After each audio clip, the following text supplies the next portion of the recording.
Assalamualaikum warahmatullahi wabarakatuh. Alhamdulillah, wassalatu wassalamu ala rasulillah. Segala puji dan puja kehadirat Allah subhanahu wa ta'ala, juga salawat dan taslim kepada yang besar Muhammad sallallahu alaihi wa ala alihi wa sahbihi wasallam. Baik teman-teman sekalian, seperti biasa di hari Rabu kita akan membahas bedah buku yang mulia Riyadhus Shalihin, dan kita akan masuk ke bab baru, bab ke-66, yaitu bab anjuran ziarah kubur bagi laki-laki dan doa yang dibaca oleh orang yang berziarah. Hadis pertama dalam bab ini adalah hadis nomor 586. Saya langsung bacakan saja. Dari Buraidah radhiyallahu anhu, beliau berkata, Rasulullah sallallahu alaihi wasallam bersabda, "Kuntu nahaitukum an ziyaratil kuburi fazuruha." Diriwayatkan oleh Imam Muslim.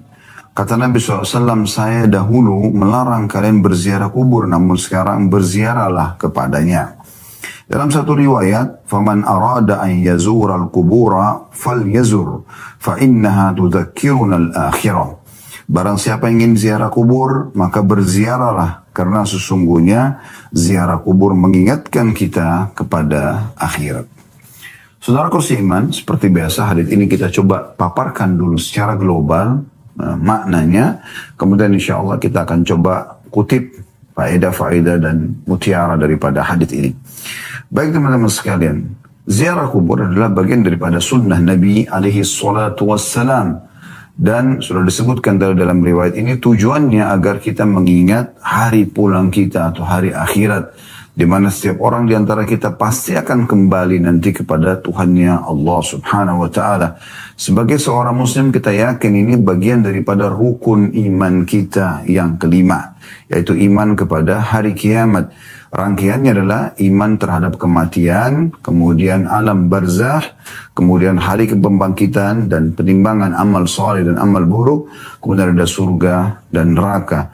Semoga Allah subhanahu wa ta'ala menjadikan kita hamba-hamba Allah yang selalu taat kepadanya, mengisi waktu-waktu dunia semua dengan amal saleh dan ketaatan, serta juga meninggal nanti akan masuk ke dalam surga firdausnya tanpa hisab dan diselamatkan dari api neraka. Allahumma amin. Jadi kita akan menuju ke sana. Kuburan akan memberikan peringatan yang sangat luar biasa kepada setiap orang di antara kita, karena dia akan bisa berpikir kalau kuburan yang sedang dia lalui, liang lahat, ya, dan batu nisan itu, di dalamnya ada manusia yang seperti dia, seperti kita dulu. Apakah itu sosok laki-laki atau sosok perempuan, semua sama, melalui rahim seorang ibu, kemudian mulai masa kanak-kanak, punya harapan dan angan-angan, ingin mencapai prestasi terbaik semasa hidup, sampai akhirnya menikah dan mengejar dan berhasil mendapatkan targetnya, akhirnya meninggal dunia. Dan kita pun akan seperti itu. Awalnya sama, pertengahannya mungkin sedikit berbeda dari sisi angan-angan dan harapan, namun akhirnya akan sama juga, yaitu meninggal. Allah subhanahu wa ta'ala ya memberikan banyak sekali peringatan-peringatan tentang masalah ini. Di antaranya dalam firman-Nya, hatta zurtumul maqabir, sampai kalian akan masuk ke dalam kuburan itu, ya, karena banyak manusia sibuk mengejar prestasi dunia dan dia lupa kalau dia akan kembali. Islam tidak pernah melarang seseorang itu mengejar prestasi dunia.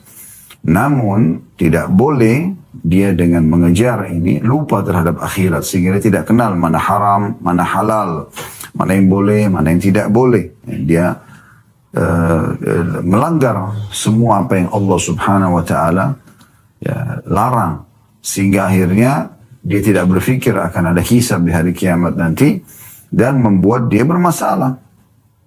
Ya. Dia bermasalah di sini, artinya dia bermasalah dari sisi ya, hisab di hadapan Allah subhanahu wa ta'ala nanti pada hari kiamat.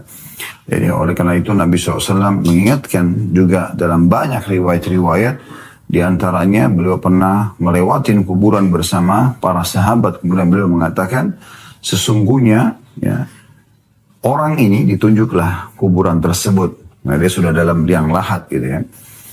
lebih mencintai 2 rakaat yang sempat kalian lakukan daripada dunia dan seluruh isinya. Iya saudaraku. Kalau seseorang di antara kita diberikan kesempatan oleh Allah Subhanahu wa Ta'ala untuk hidup kembali, maka pastikan dia tidak akan pernah berharap kembali untuk ke makanan favoritnya. Dia tidak akan pernah kembali meeting, menyelesaikan proyek miliaran, atau bahkan tidur dengan istri atau suaminya, atau kumpul dengan teman-temannya. Tapi umumnya mereka akan berharap kalau Allah berikan kesempatan mereka hidup, maka disebutkan dalam surah Al-Mu'minun, surah nomor 23 ayat 99.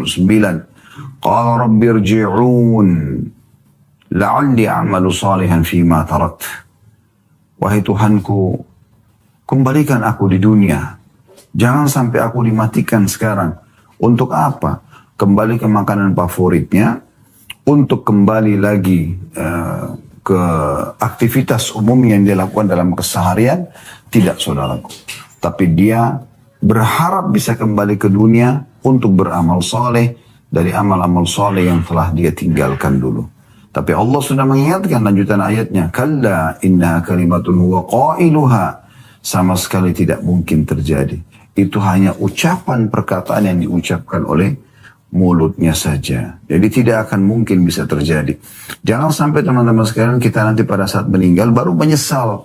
Ya, kenapa kok kita dulu kita tidak beramal saleh? Kenapa dulu melalaikan sholat, puasa, zakat, sedekah, baik yang wajib ataupun yang sunnah ya.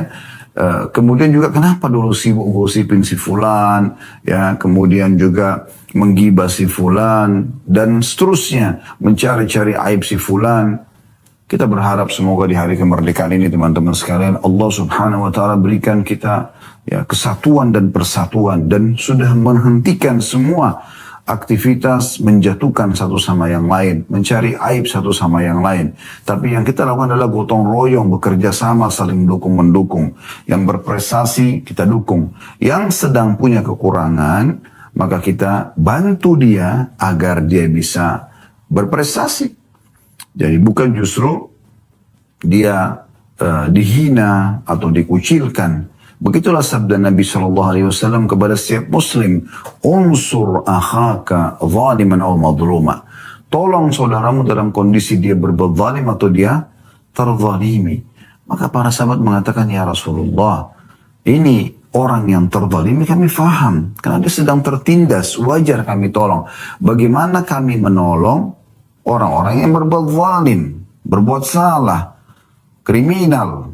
Maka kata Nabi SAW, engkau memberhentikan dia dari kesalahannya. Jadi kalau ada orang yang melakukan kesalahan, kita jadikan kesalahannya itu sebagai ajang pahala buat kita. Nasihatin dia, berikan dia masukan. Dimulai dari jajaran pemerintahan kita, harusnya memposisikan diri sebagai orang tua bagi seluruh warga Indonesia. Dan bagaimana orang tua kalau mendapati anaknya berbuat salah, dia merangkulnya, menasihatinya, meluruskan, memandu, menuntun. Itu harus terjadi. Jadi bukan terjadi kezaliman, bukan justru menindas misalnya, atau justru berbuat kezaliman. Karena ini semua akan dihisab oleh Allah SWT pada hari kiamat.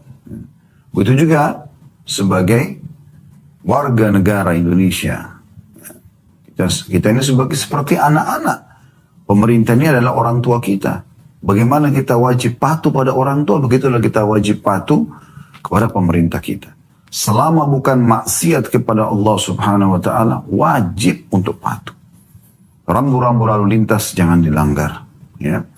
Semua prosedur dan peraturan sudah ditetapkan, patuhi. Dan ini wajib hukumnya, bukan pilihan.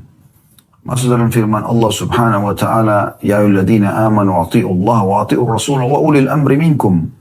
Hai orang beriman, taatlah kepada Allah, taatlah kepada Rasul dan pemerintah setempat kalian. Ada yang mengatakan ini bukan pemerintah karena tidak menerapkan hukum Islam. Keliru. Pendapat-pendapat ahli sunnah, ulama-ulama ahli sunnah wal jamaah mengatakan siapapun yang Allah berikan wewenang untuk memimpin, maka dia pemimpin yang sah, maka wajib untuk dipatuhi.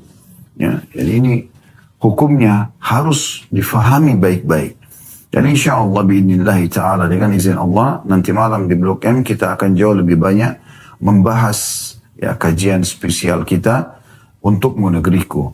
Bagaimana setiap orang di antara kita harus memahami mana hal-hal yang harus dia lakukan atau kewajiban dia sebagai warga negara insya Allah. Baik teman-teman sekalian, ini gambaran global daripada hadis bagaimana Nabi alaihi salatu wassalam memerintahkan kita untuk menziarahi kubur dan mengingat akhirat dari ziarah kubur itu. Maksudnya mengingat akhirat sini adalah jangan sampai kamu meninggal, kemudian kamu belum banyak memiliki amal saleh dan masih banyak dosa. Apalagi kalau dosanya berhubungan dengan sesama manusia. Ingat sabda Nabi SAW, saudaraku seiman, kata Nabi SAW, sesungguhnya Allah masih bisa memaafkan ya, kesalahan-kesalahan yang berhubungan dengan hak Allah. Tapi ada satu buku, bagian daripada buku amal, yang Allah tidak akan ikut campur sampai pemiliknya memaafkannya. Yaitu apapun yang berhubungan dengan makhluk. Apapun yang berhubungan dengan hak orang lain. Ingat, sudah kami paparkan tadi, bagaimana pemerintah menaungi sebagai orang tua, dan merangkul agar masyarakatnya terus berkembang sebagaimana orang tua memandu anak-anaknya untuk berkembang pesat dan akhirnya menjadi kader-kader terbaik bagi negara, dan begitu juga masyarakat bagaimana mendukung orang tuanya ya, bagaimana menunjukkan prestasi terbaik sehingga akhirnya terjadilah satu kesatuan yang sangat luar biasa dan akhirnya menjadi buah bibir di tengah-tengah kehidupan manusia. Oh ternyata orang tua dan anak itu sukses. Dua-duanya baik, dua-duanya sempurna. Dan tentu saja teman-teman sekalian, ini berbahaya sekali kalau seandainya kita lalai atau kita melalaikannya. Karena permasalahan dengan sesama manusia ini berat sekali. Mohon maaf. Berat sekali. Ya. Kata Nabi SAW, apakah kalian tahu siapa orang yang bangkrut? Maka para sahabat mengatakan, ya Rasulullah, yang tidak ada dirham dan dinarnya. Kata Nabi SAW, tidak, bukan itu. Itu ringan kalau hanya tidak ada dirham dan dinar. Tapi orang yang bangkrut sebenarnya adalah justru orang yang membawa lengkap pahala sholat, pahala puasa, pahala haji, pahala sedekah di hari kiamat nanti, tapi dia datang sekaligus juga pernah mencaci maki orang yang ini, pernah memukul orang yang itu, pernah mengambil haknya orang yang ini, dan mereka semua menuntut di hadapan Allah Subhanahu wa Ta'ala. Kemudian diambillah pahala-pahala dia, amal-amal soleh yang pernah dikerjakan, diberikan kepada orang-orang yang menuntut tadi. Kalau seandainya sudah dibagi-bagi pahala sholatnya, puasanya, zakatnya, sedekahnya, masih ada saja orang yang menuntut, maka diambil dosa-dosa orang yang menuntut tersebut, lalu dibebankan kepada dia. Bagaimana orang ini tidak bangkrut? Dia yang sibuk beramal soleh di dunia, sholatnya, puasanya, zakatnya, dan seterusnya, kemudian dipanen dan dinikmati oleh orang lain di hari kiamat. Hanya karena dia menyakiti orang lain, tidak memberikan hak orang lain. Begitu juga yang lebih berat lagi, karena kalau pahalanya tidak cukup untuk membalas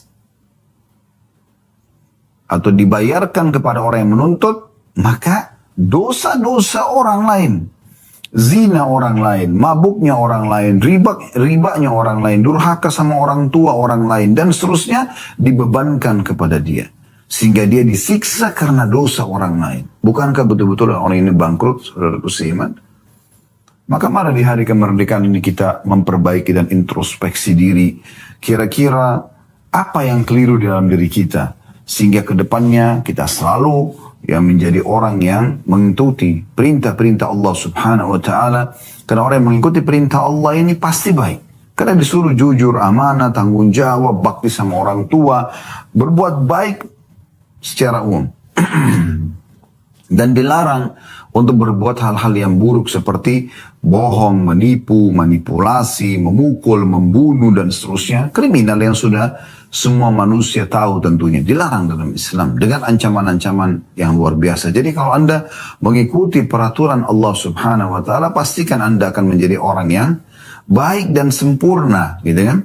Dan ini harapan kita insya Allah ke depannya, semoga seluruh warga Indonesia tidak terkecuali, dari jajaran pemerintahan sampai masyarakatnya semuanya saling gotong royong untuk menjadi orang-orang yang saling mendukung semua prestasi baik, dan juga kita menasihatin dan menuntun orang-orang yang masih keliru sehingga kita menjadi satu kesatuan, dan itulah yang diharapkan dari para pendiri negara ini. Baik teman-teman sekalian, kita akan coba masuk kepada mutiara hadis. Mutiara hadis ini, potongan hadis yang pertama, kata Nabi SAW, kuntu nahitukum an ziyaratil kuburi fazuruha. Dulu aku pernah larang kalian ziarah kubur, maka sekarang ziarailah. Maksudnya di fase Mekah. Karena di fase Mekah muslimin masih sedikit, kuburan umumnya masih, ya belum ada kuburan muslimin, maka ya Nabi alaihi salatu wassalam dulu masih belum membolehkan muslimin untuk ziarah kubur. Tapi setelah hijrah ke Madinah, Nabi SAW bersabda hadis ini. Dulu saya pernah larang kalian ziarah kubur, maka sekarang ziarahilah. Karena ziarah kubur manfaatnya sangat besar, ya, mengingatkan kita dan menyadarkan kita dari adanya hari pulang kepada Allah Subhanahu wa taala. Dan siapa yang tahu dia akan pulang kepada Tuhannya, berarti dia akan bertanggung jawab atas apa yang sudah dia lakukan. Kalau dia berbuat baik, wa may ya'mal mithqala dzarratin khairan yarah. Siapa yang berbuat baik seperti biji sawi dari kebaikan, pasti dia akan dibalas dan dia akan diperlihatkan. Dia akan menerima hasilnya. Wa may ya'mal mithqala dzarratin syarran yarah. Dan siapa yang berbuat seperti biji sawi dari keburukan, maka pasti dia akan lihat. Ingat wasiat Jibril alaihissalam kepada Nabi alaihissalatu wassalam. Ya Muhammad, ish ma syi'ta fa innaka mayyitun. Hiduplah sesukamu hai Muhammad, toh juga kau akan mati. Kemana? Pasti akan kembali kepada Allah Subhanahu wa taala. Ahli bela diri, para binaragawan yang kekar pun pasti akan mati. Semua akan mati. Wa ahbib man syi'ta fa innaka mufariqu. Cintai siapapun yang kau inginkan juga kau akan berpisah dengannya. Wa'mal ma syi'ta fa innaka majziyun bihi. Berbuat sesukamu, toh juga kau akan dibalas, ya, dengan perbuatan tersebut, ya. Jadi lafadznya itu ish ma syi'ta fa innaka mayyitun, hidup sesukamu sesungguhnya kau akan mati. Wa amal ma syi'ta fa innaka majzun bihi, berbuatlah sesukamu baik atau buruk, toh juga kau akan dibalas sesuai dengan perbuatanmu, ya. Kemudian wa ahbib man syi'ta fa innaka mufariqu, dan cinta yang kau suka pasti juga kau akan berpisah dengannya, ya kan. Wa'lam anna syarafal mu'min qiyamuhu wa 'izzuhu istighna'u 'anil nas. Dan ketahuilah kemuliaan seorang mukmin justru kalau dia mendirikan sholat malamnya, menghadap kepada Tuhannya, dan kemuliaan jiwanya, ya, harga dirinya justru pada saat dia tidak bergantung atau tidak mengemis pada orang. Nah, ini sebuah poin yang harus dijadikan sebagai pegangan. Jadi ziarah kubur memberikan pelajaran yang luar biasa kepada kita, ya, menyadarkan kita bahwasanya kita akan kembali kepada Allah, dan siapa yang kembali pasti akan diminta pertanggungjawabannya. Oleh karena itu setiap kita harus, ya, berhati-hati. Jangan ikut-ikutan melakukan kesalahan-kesalahan, akhirnya kita terjerumus bersama dengan orang-orang yang salah tersebut. Dalam banyak ayat Al-Quran Allah menggambarkan bagaimana nanti ada pertikaian antara ahli neraka, saling menyalahkan satu sama yang lain. Bawahan menyalahkan atasannya, atasan menyalahkan bawahannya, ya. Manusia menyalahkan syaitan, syaitan juga mengembalikan menyalahkan manusia. Dan betul-betul kata Allah mengatakan, itu dalam Al-Quran, takhasumu ahlin nar. Betul-betul perdebatan di antara mereka, pertikaian tapi tidak ada manfaatnya. Semuanya akan tetap disiksa dalam melalui hukuman. Ini berbahaya. Mumpung belum tiba pada saat itu saudaraku seiman, sadarlah. Ya, kembali segera ke jalan Allah subhanahu wa ta'ala. Kemudian di riwayat yang tadi, yang kedua, masih nomor satu ya, atau masih hadis pertama ini, "Waman arada an yazura al-qubur falyazur fa inna tudzakkiruna al-akhirah." Siapa yang mau ziarah kubur sekarang, ziarahlah, karena itu akan mengingatkan kita semua terhadap akhirat.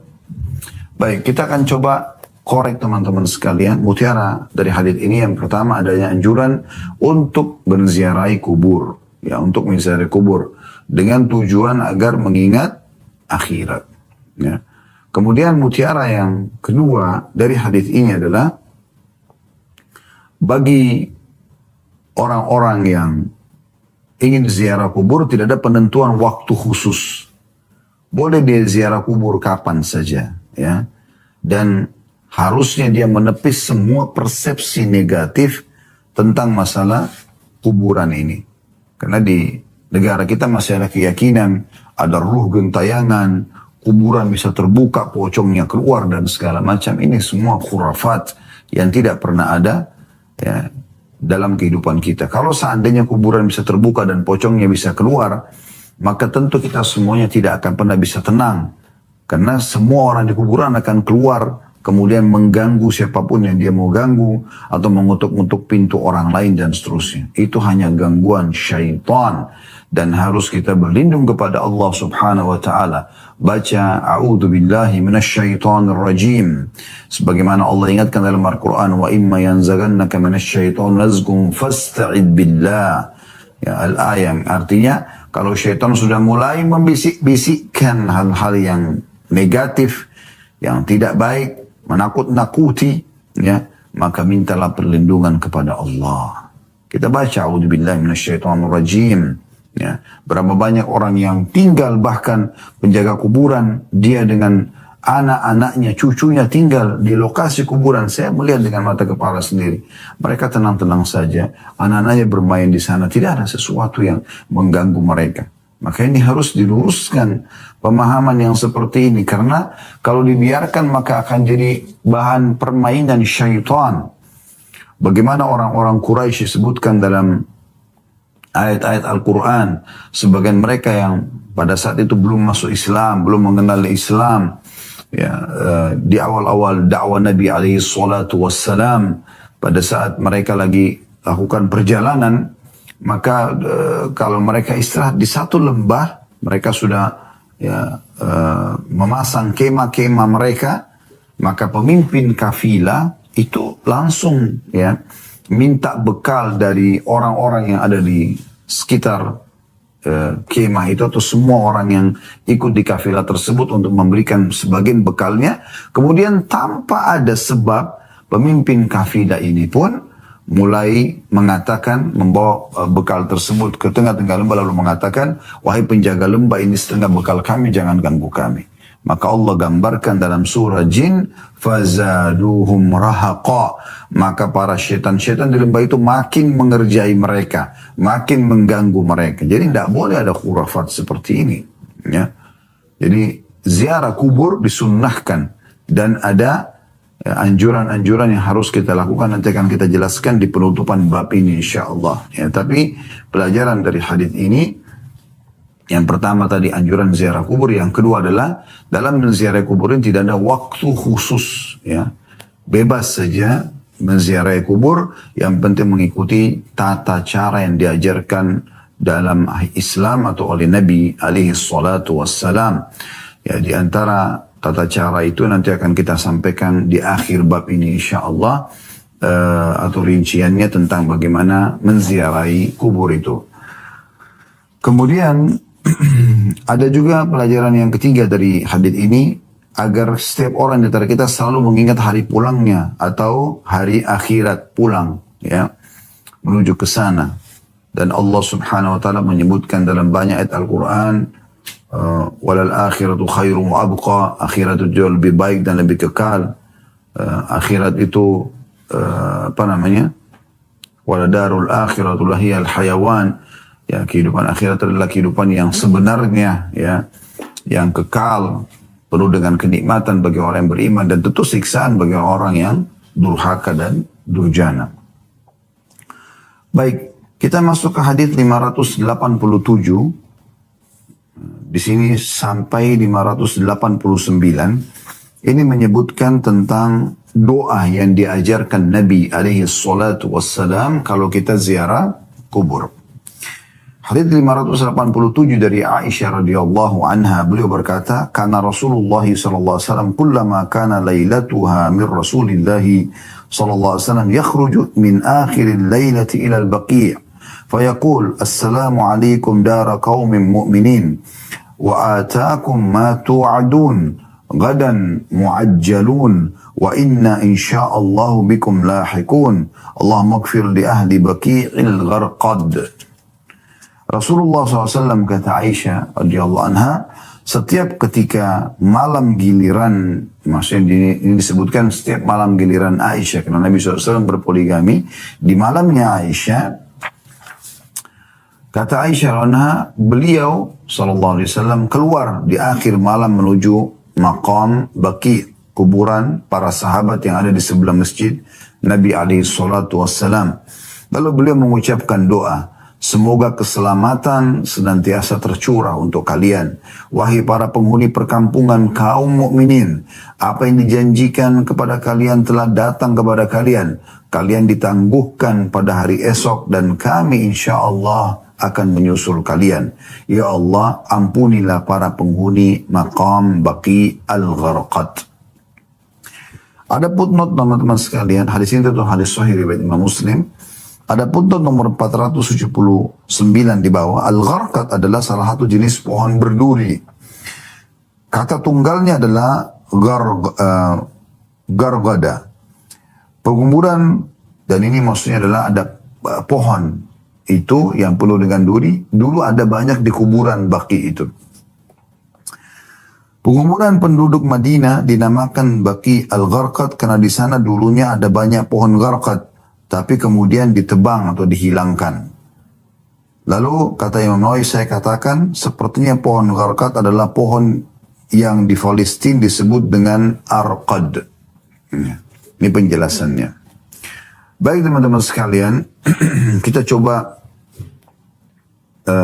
menukil hadis ini atau mengambil makna umum lalu kemudian mutiaranya, ya.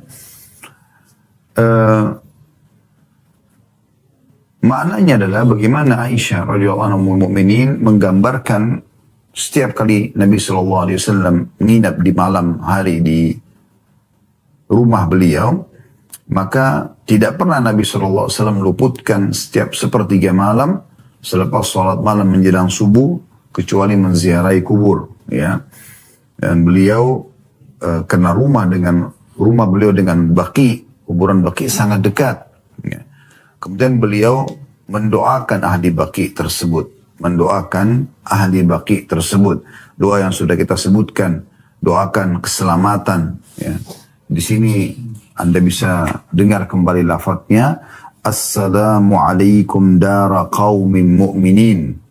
Semoga keselamatan selalu tercurah untuk kalian wahai penghuni negeri orang-orang beriman. Wa atakum ma tu'adun. Telah datang kepada kalian apa yang telah dijanjikan kepada kalian. Maksudnya kalian sudah lihat malaikat, lihat ada kehidupan alam barzah, ya. Gadan muajjalun. Kalian ditangguhkan hari esok, ya, atau pada hari esok. Maksudnya ditangguhkan sampai datang hari kiamat untuk dibangkitkan. Ya. Kemudian beliau mengatakan, wa inna insyaallah bikum lahiqun, dan kami pasti akan menyusul kalian. Allahumma gfir li ahli Baqi' al-Gharqad. Ya Allah, ampunilah penghuni Baqi' al-Gharqad. Ini makna globalnya. Jadi Nabi SAW menziarahi, ya. Kemudian Aisyah pun menggambarkan yang dia tahu karena Nabi lagi nginap malam itu di rumahnya, di rumahnya Aisyah radhiyallahu anha. Baik, kita ambil pelajaran dari hadis ini. Yang pertama, adanya anjuran agar pasangan suami istri saling dukung-mendukung dalam hal ibadah. Dan bagaimana kalau ada hal yang positif ya yang dilakukan oleh pasangan perlu didukung. Ya. Di sini Aisyah menggambarkan radhiyallahu anha pelajaran pertama dari hadis ini. Bagaimana Nabi SAW kalau sedang berada di malamnya Aisyah. Umumnya orang kalau suaminya lagi bersama dia, gitu kan, dia berharap suaminya tidak pergi kemanapun. Bahkan kalau perlu sholatnya di rumah, gitu kan. Harapannya sebagian istri mungkin yang masih butuh tambahan iman. Padahal sebenarnya harusnya kalau ada perbuatan yang positif, yang baik, berikan dukungan. Berapa banyak riwayat yang menjelaskan juga Nabi SAW kalau sedang di rumah Aisyah radhiyallahu anha, Aisyah menggambarkan kalau Nabi SAW tetap sholat malam, yang memberikan hak Allah Subhanahu Wa Taala, gitu kan? Dan tanpa ada tuntutan dari istri mengatakan kenapa sih sholat terus misalnya. Tentu juga la ifrat wala tafrit, tidak boleh berlebihan, tidak boleh juga kurang. Dalam arti kata, jangan sampai juga ada suami seperti kasus Abu Darda radhiyallahu anhu, dari mulai habis Isya sampai subuh sholat terus, tidak ada hak untuk istrinya. Jangan juga ada orang yang terlalu berlebihan memberikan hak istri sampai akhirnya luput dari sholat malam. Jadi bagaimana dia bisa bijaksana dalam mengatur waktunya, semua diberikan haknya. Ya. Dan ini yang diharapkan atau dituntunkan kepada setiap muslim agar mereka lakukan. Nah di sini Aisyah radhiyallahu anha bisa saja kan menuntut Nabi SAW misalnya mengatakan, ya Rasulullah ini kan malam saya, apalagi ini poligami, jarang ketemu. Ya, harus ada giliran malam-malam kepada istri-istri yang lain. Ya, jauh sana ziarah kubur, gitu kan. Duduklah sama saya, karena orang ziarah kubur lumayan, nggak makan waktu. Ya, walaupun kuburan Baqi di sebelah rumah Nabi SAW, gitu kan. Tapi tetap ini memakan waktu. Tapi beliau tidak melakukan itu. Beliau bahkan memberikan dukungan, terbukti beliau menceritakan. Kalau Nabi SAW di malamku, yang aku tahu adalah di sepertiga malam, beliau justru keluar menuju ke kuburan Baqi, Gharqad, dan kemudian mendoakan mereka. Ini pelajaran pertama, bagaimana saling dukung-mendukung. Dan Anda juga tahu hadis Nabi SAW, bagi yang sudah tahu tentunya, belum tahu, Alhamdulillah, Anda akan dengarkan pada saat ini. Hadis yang sahih disebutkan oleh Al-Mundhiri dalam kitab Targhib Tarhibnya. Kata Nabi SAW, kalau seandainya seorang suami, semoga Allah merahmati seorang suami yang bangun di malam hari untuk sholat. Kemudian dia bangunkan istrinya, ya, untuk sholat bersama-sama, saling dukung-mendukung. Dan kalau istrinya menolak, maka dia percikan sedikit air di wajahnya. Dan semoga Allah merahmati seorang istri yang bangun sholat malam di malam hari, lalu dia bangunkan suaminya. Kalau suaminya menolak, dia percikan sedikit air di wajahnya. Dalam riwayat yang lain, kalau seandainya keduanya bangun dan sholat, keduanya akan dicatat sebagai laki-laki dan perempuan yang banyak berzikir kepada Allah Subhanahu wa taala, yang Allah sebutkan dalam firman-Nya, "Wadz-dzakirina Allah katsiran wadz-dzakirat." Ini menandakan memang ada dukung-mendukung dalam hal ibadah. Bukan justru kita menjadi penyebab pasangan kita tidak melaksanakan perintah Allah Subhanahu wa ta'ala. Pelajaran yang kedua dari hadis ini, teman-teman sekalian, adalah anjuran untuk ziarah kubur. Ya. Dan di sini Nabi SAW menggunakan waktu beliau ya, berziarah kubur antara selepas sholat qiyamul lail beliau menuju waktu subuh. Ya, karena ini memang beliau akan keluar ke masjid untuk sholat dan mengimami muslimin pada saat itu, maka beliau gunakan waktu itu untuk ziarah kubur.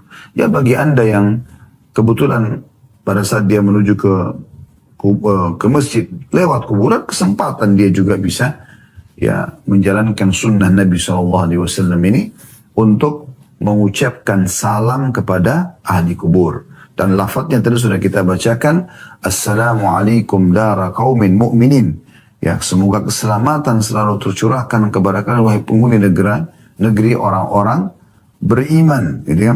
Wa atakum ma tu'adun, telah datang kepada kalian apa yang telah dijanjikan kepada kalian. Kalian sudah lihat nih kuburan, ya kan?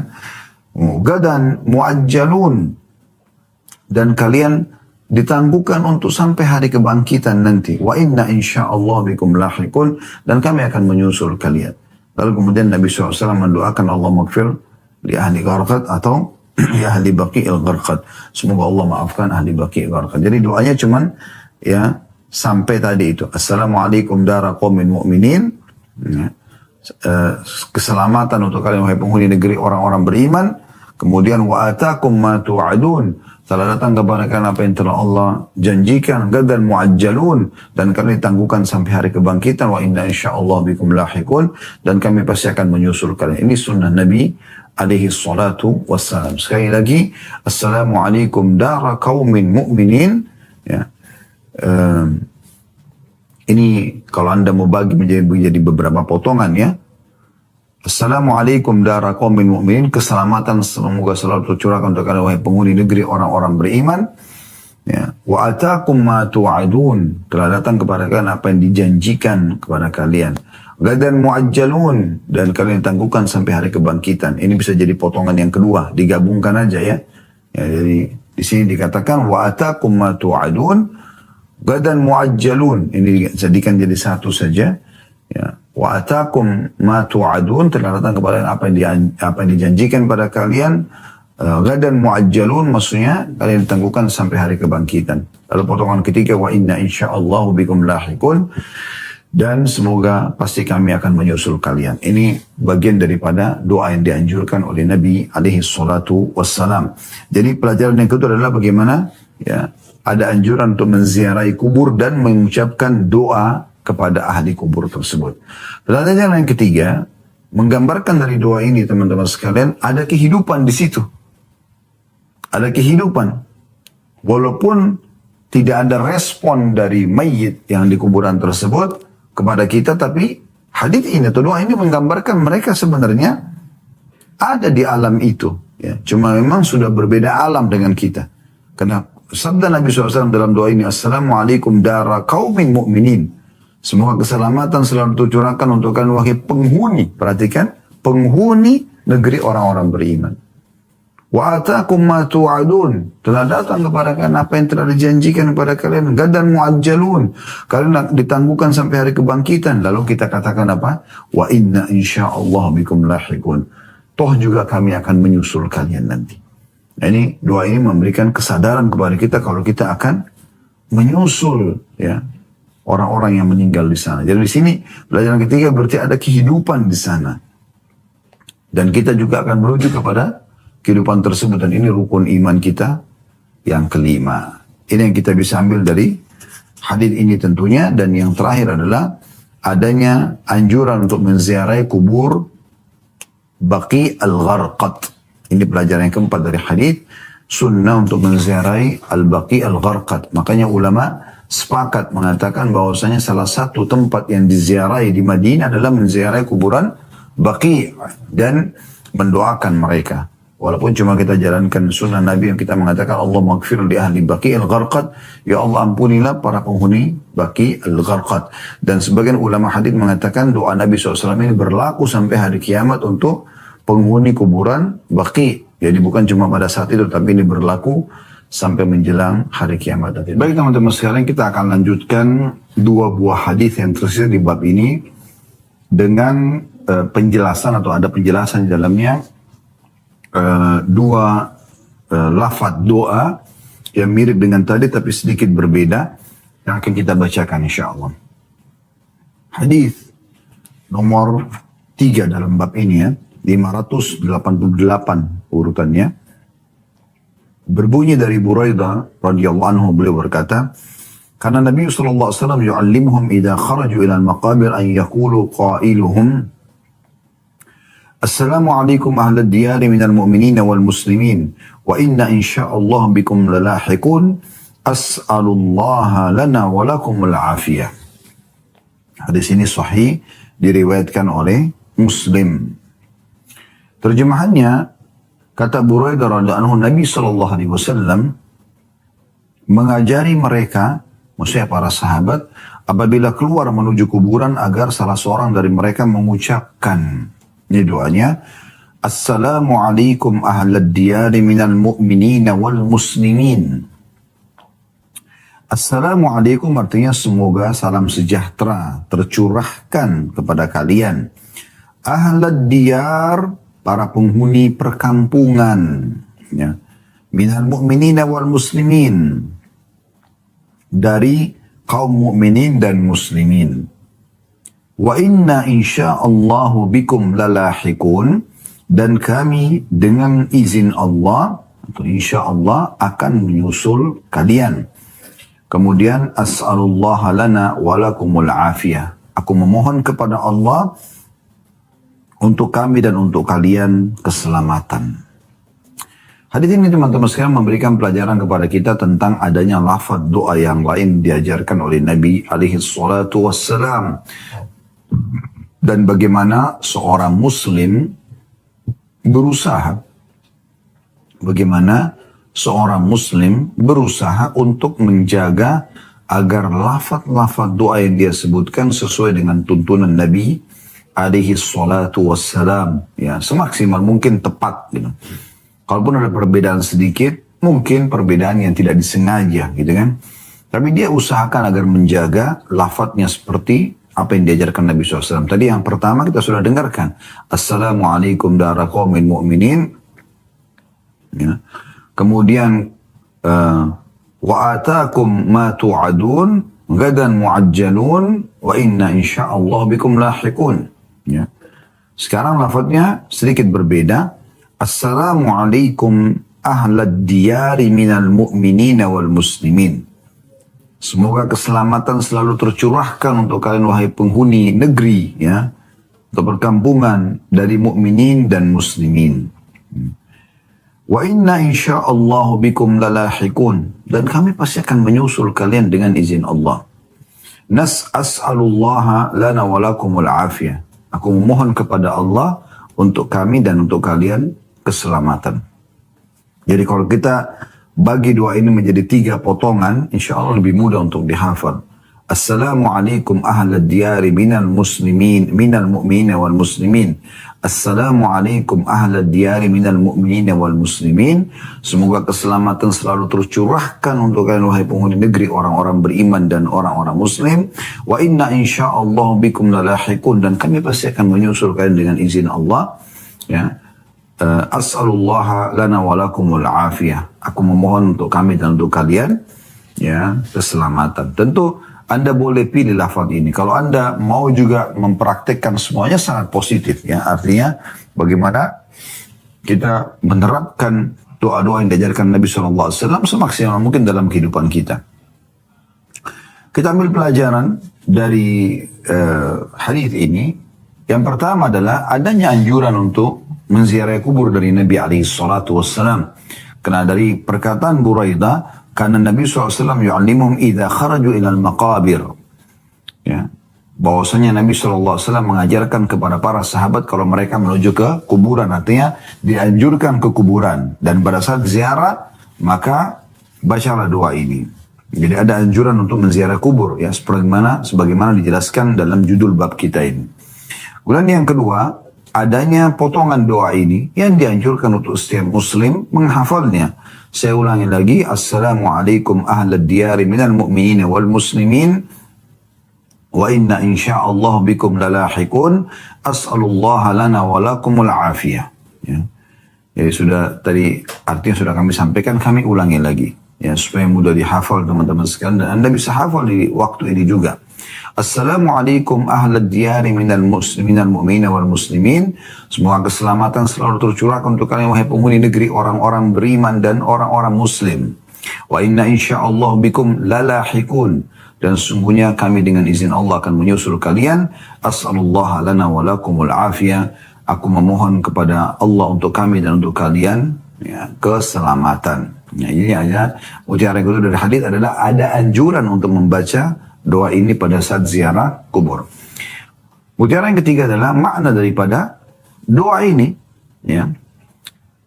Maknanya bisa terkandung di sini adalah Yang pertama, tentu ini mutiara yang ketiga ya, tapi ini bagian daripada rincian ya, makna doa ini. Adanya penyebutan tentang ada kehidupan di situ. Walaupun kita lihat itu adalah batu nisan dan tanah, ya, ini yang lahat, tapi sebenarnya di situ ada kehidupan dan itu diberikan bocorannya oleh Nabi alaihi salatu wassalam. Ya. Ini hadisnya seperti itu. Semoga keselamatan untuk kalian wahai penghuni negeri orang-orang beriman dan orang-orang muslim. Gitu. Dan dari potongan ini juga ada penyebutan di sini mukminin dan muslimin. Kalau apa bedanya? Beda tentunya, ya. Semua mukmin pasti muslim, tidak semua muslim itu mukmin. Karena ada sebagian orang di zaman Nabi alaihi salatu wassalam masuk Islam. Begitu dia baru syahadat, lalu dia mengatakan amanna. Allah mengingatkan dalam firman-Nya, "Kullan tu'minu walakin qulu aslamna." Walamma yadkhulul imanu fi qulubikum, ya. Kata Allah SWT, janganlah kalian langsung mengatakan kami sudah beriman, baru syahadat langsung bilang sudah beriman, ya. Tapi katakanlah kami sudah masuk Islam, sampai iman itu masuk ke dalam hati kalian. Kalau Anda sudah mengerjakan 5 rukun Islam, ya, semampu Anda dan Anda ikuti dengan keyakinan ke-6 rukun iman, Anda mukmin, kan gitu. Kalau Anda masih baru mempelajarinya, maka Anda adalah muslim. Makanya di sini disebutkan Assalamualaikum ahlad diyari minal mu'minin wal muslimin. Ya, semoga keselamatan tercurahkan untuk kalian wahai penghuni negeri, orang-orang mukmin dan muslim. Dan dari sini juga diambil pelajaran bahwasanya anjuran setiap muslim menziarahi kuburan orang muslim saja. Ya. Karena ada anjuran untuk membacakan doa ini dan tidak mungkin kita membacakan doa seperti ini kepada selain muslimin. Nah, di sini kan disebutkan mukminin dan muslimin.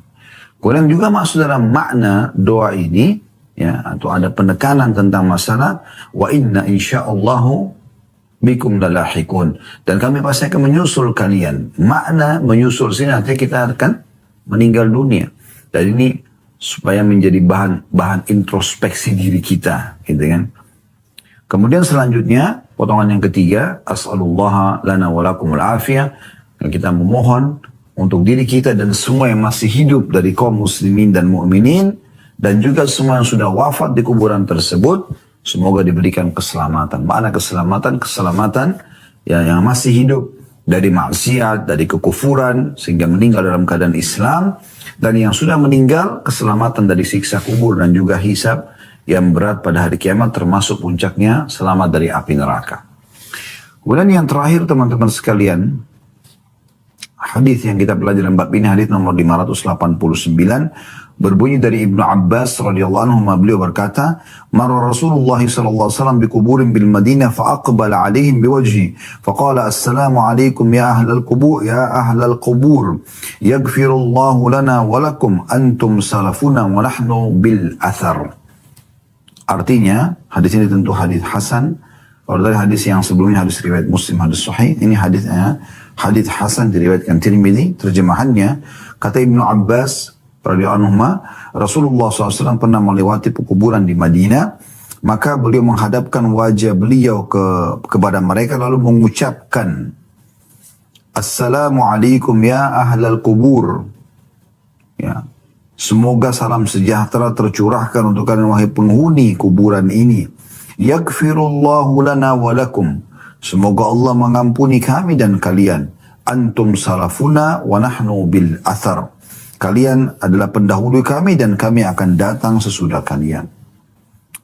Hadis ini teman-teman sekalian menggambarkan kepada kita tambahan informasi. Langsung kita masuk saja ke mutiara pertamanya adalah adanya anjuran untuk ziarah kubur dan disunnahkan pada saat ziarah kubur menghadap ke arah kuburan tersebut. Menghadap ke kuburan tersebut. Ya. Jadi kita, di sini Nabi SAW dikatakan fa'aqbala alaihim biwajhi. Nabi SAW mengarahkan wajahnya ke arah kuburan tersebut. Ini yang pertama. Yang kedua, adanya lafaz pilihan doa yang lain dari Nabi SAW pada saat ziarah kubur. Kalau tadi yang pertama masih ingat, Assalamualaikum dara qaumin mu'minin, ya. Di lafaz nomor hadis ya 587, wa atakum ma tu'adun gadan mu'ajjalun wa inna insyaallah bikum lahiqun. Dan lafaz yang kedua adalah assalamualaikum ahlad diyari minal mu'minin wal muslimin wa inna insyaallah bikum lalahiqun as'alullah lana wa lakum wal afiyah. Lafaz yang ketiga ini assalamualaikum ahlal kubur. Kemudian yakfirullahu lana wa lakum antum salafuna wa nahnu bil athar. Saya ulangi lagi. Ya, di sini dikatakan assalamualaikum ahlal kubur, ahlal kubur, ya. Semoga keselamatan atau salam sejahtera selalu tercurahkan pada kalian wahai penghuni kuburan, ya. Kemudian disebutkan yakfirullahu lana wa lakum. Semoga Allah memaafkan kami dan kalian, ya. Kemudian antum salafuna, kalian telah mendahului kami, wa nahnu bil athar, dan kami pasti akan menyusul kalian. Jadi pelajaran pertama adalah anjuran untuk membaca, untuk ziarah kubur dan menghadapkan wajah. Pelajaran yang kedua, ini lafaz doa yang berbeda yang boleh seorang muslim memilih sebagai variasi. Dan di sini juga pelajaran yang ketiga adalah bisanya kita menyebutkan kuburan itu sebagai ahli kubur atau kita menyebutkan dengan ahlad diyar, ya, penghuni negeri atau penghuni kuburan. Jadi dua-duanya bisa kita gunakan di sini. Nah, dua lafaz atau lafaz-lafaz ini disebutkan dalam hadis. Kemudian juga yang penting adalah kita menyadari kita akan menyusul mereka, karena lafaz-lafaz doa ini selalu ada perkataan wa inna insyaallah bikum lahiqun, wa inna insyaallah bikum lalahiqun, ya. Kemudian antum salafuna wa nahnu bil athar. Ini semua menandakan kita akan menyusul mereka, serta juga mendoakan kebaikan buat orang-orang yang meninggal. Yang paling dibutuhkan adalah keselamatan dari siksa Allah subhanahu wa ta'ala. Dengan ini alhamdulillah berarti kita sudah menyelesaikan bab ke-66, dan insya Allah kedepannya kita akan mempelajari bab ke-67, bab makruhnya mengharapkan kematian karena tertimpa penderitaan, tapi tidak apa-apa jika itu dilakukan karena takut tertimpa fitnah dalam agama. Jadi ini akan ada penjelasan sendiri insya Allah.